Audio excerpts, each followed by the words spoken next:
අකිල කියලා පිරි ළමයෙක් හිටියා. ඉතින් මේ ළමයා ජීවත් වුණේ එයාගේ අම්මා එක්ක. ඉතින් අකිල ගමේ යාළුවෝ එක්ක සෙල්ලම් කරමින් හරි විනෝදයෙන් කාලය ගත කළා.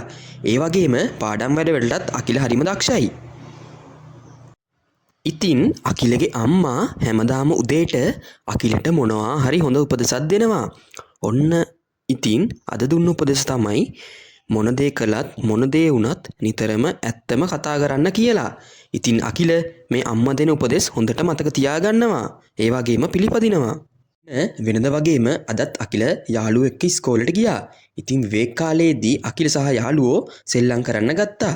අද අකිලයි යාළුවේ බෝල විසිකරන සෙල්ලම තමයි කර හිටියේ. ඉතින් යාළුවනේ එකපාරටම වුණේ කවුරුත් නොහිතපු දෙයක්.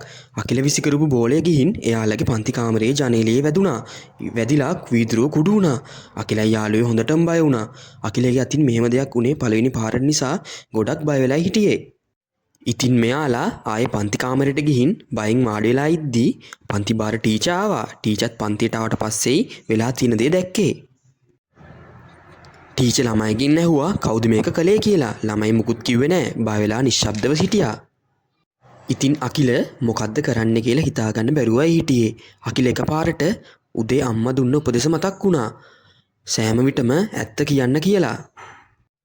අකිල එකපාරටම නැගිටලා ටීචර් මගේ අතුනේ බෝලේ වැදිලා වීදුරුව කුඩු වුණේ කියලා කිව්වා. ටීචර්ටත් පුදුම හිතුණා. මොන දේ වුණත් අකිල ඇත්ත කතා කරපු එක ගැන ටීචර්ට සතුටු හිතුණා. ටීචර් අකිලට බැන්නේ නැහැ. හැබැයි පොඩි දඬුවමක් දෙන්න ඕන නිසා අකිලට කිව්වා ජනේලේ හදන්න එන මාමට අකිලට උදව් කරන්න කියලා. ඉතින් අකිලටත් සතුටුයි.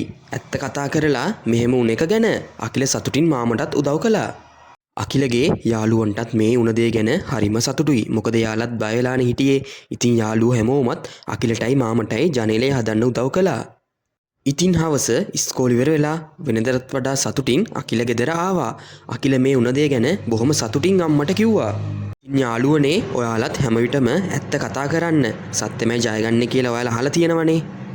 හරි එහෙනම් අද අපි ගිහින් එන්නම්. මතක ඇතුව 2NSL channel එකත් subscribe කරගෙනම යන්න. පරිස්සමින් ඉන්න.